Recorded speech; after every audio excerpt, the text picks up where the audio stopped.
Hello friends, welcome to one style cooking.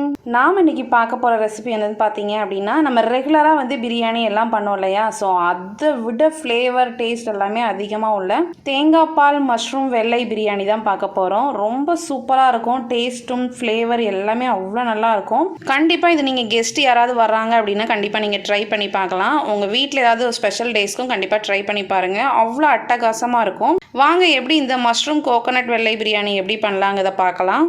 வீடியோக்குள்ளே போகிறதுக்கு முன்னாடி கீழே உள்ள ரெட் கலர் சப்ஸ்கிரைப் பட்டனை கிளிக் பண்ணுங்கள். கூடவே பக்கத்தில் உள்ள பெல் ஐக்கானையும் கிளிக் பண்ணுங்கள். அப்போ தான் நான் போடுற வீடியோ எல்லாமே உடனுக்குடன் உங்களுக்கு தெரிய வரும். வாங்க இப்போ வீடியோக்குள்ளே போகலாம். மஷ்ரூம் தேங்காய் பால் வெள்ளை பிரியாணி பண்ணுறதுக்கு ஃபஸ்ட்டு ஒரு குக்கரில் தேங்காய் எண்ணெய் சேர்த்துக்கலாம். ஸோ தேங்காய் எண்ணெய் சேர்த்து பண்ணுறப்ப ஃப்ளேவர் ரொம்ப நல்லாயிருக்கும். இதோடவே கொஞ்சம் பட்டை, கொஞ்சம் கிராம்பு, ஒரு 5 ஏலக்காய் இதை சேர்த்து நல்லா வறுத்துக்கலாம். இப்போ இதோட வெங்காயம் ஆட் பண்ணிக்கலாம். ஒரு மீடியம் சைஸில் உள்ள 2 வெங்காயம் ஆட் பண்ணியிருக்கேன். நான் குவான்டிட்டி கம்மியாக தான் செய்கிறேன்.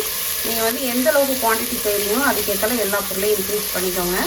இது ஒரு 3 பேர் சாப்பிட்ற அளவுக்கு தான் நான் நெய் செய்ய போகிறேன். இப்போ இந்த வெங்காயம் நல்லா நம்மளுக்கு வதங்கட்டும். வெங்காயம் இந்த அளவுக்கு வதங்கிருக்கு, இது போதும். இப்போ இதோட 2 பச்சை மிளகாய், கூடவே ஒரு கை அளவு புதினாவும் கொத்தமல்லி ரெண்டுமே மிக்ஸ் பண்ணி கட் பண்ணி சேர்த்துருக்கேன். இதை மிக்ஸ் பண்ணிக்கலாம். இப்போ இதோட மஷ்ரூம் ஒரு 150 கிராம் அளவுக்கு கட் பண்ணி வச்சுருக்கேன். அதை ஆட் பண்ணிக்கலாம். நல்லா வாஷ் பண்ணிவிட்டு க்ளீன் பண்ணி கட் பண்ணிக்கோங்க. இதை நல்லா மிக்ஸ் பண்ணிக்கலாம். ஏன்னா மஷ்ரூம் நம்மளுக்கு தண்ணி வெளிவரும். அதனால் ஃபஸ்ட்லேயும் மஷ்ரூம் போட்டு நல்லா மிக்ஸ் பண்ணிக்கணும். இதோட இஞ்சி பூண்டு பேஸ்ட் சேர்த்துக்கலாம். ஒரு 2 ஸ்பூன் அளவுக்கு இஞ்சி பூண்டு பேஸ்ட்டு இதெல்லாம் சேர்த்து மிக்ஸ் பண்ணிக்கோங்க. இது நல்லா குக் ஆகட்டும்.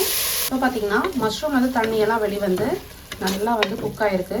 மஷ்ரூம் நல்லா சுருங்கிடுச்சு பாருங்கள். இப்போ இந்த ஸ்டேஜில் நம்ம ஊற வச்ச ரைஸ் ஆட் பண்ணிடலாம். பாஸ்மதி ரைஸ் ஆட் பண்ணியிருக்கேன். நான் எடுத்த கப்பால் 2 கப் அளவு பாஸ்மதி ரைஸ்.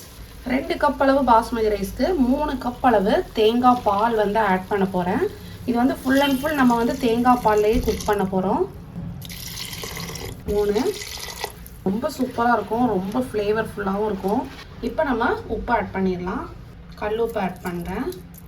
அதை நல்லா மிக்ஸ் பண்ணி விட்டு குக்கர் மூடிடலாம். இப்போது குக்கர் மூடி ஒரு 2 விசில் அடிக்கட்டும். 2 விசில் அடித்து ஸ்டீம் எல்லாம் அடங்கினதுக்கப்புறம் ஒரு 10 மினிட்ஸ் கழித்து ஓப்பன் பண்ணி பார்க்கலாம். ரைஸ் பார்த்திங்கன்னா ஸ்டீம் எல்லாம் அடங்கி 10 மினிட்ஸ் ஆகிடுச்சு.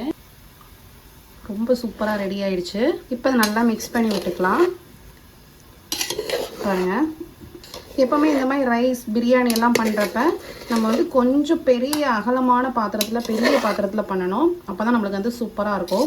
அந்த ரைஸ் ஒன்றோட ஒன்று இருந்து நல்லா குழஞ்சி போகிற மாதிரி ஆயிரும். பாருங்கள் எந்த அளவுக்கு சூப்பராக நல்லா இருக்குன்னு. ஃப்ளேவர் அட்டகாசமாக இருக்குங்க, அவ்வளோ நல்லா இருக்குது. கண்டிப்பாக ட்ரை பண்ணி பாருங்கள். ரொம்பவே சூப்பரான டேஸ்டான நம்மளோட mushroom coconut white biryani ready ஆகிடுச்சு. கண்டிப்பாக நீங்களும் இந்த ரெசிபி ட்ரை பண்ணி பாருங்கள். இது கூடவே ஒரு வெஜிடபிள் குருமாவோ இல்லை சிக்கன், மட்டன் இந்த மாதிரி ஏதாவது ஒரு சைட் டிஷ் வச்சு சாப்பிட்டு பாருங்கள். அவ்வளோ டேஸ்டியாக இருக்கும். ஸோ கண்டிப்பாக ட்ரை பண்ணி பார்த்துட்டு உங்களோட ஃபீட்பேக் அண்ட் கமெண்ட்ஸையும் தெரிவிங்க. இந்த வீடியோ பிடிச்சிருந்துச்சுன்னா மறக்காமல் லைக், ஷேர், சப்ஸ்கிரைப் பண்ணுங்கள். நெக்ஸ்ட் ஒரு சூப்பரான ஒரு வீடியோவில் பார்க்கலாம். தேங்க்யூ, பாய்.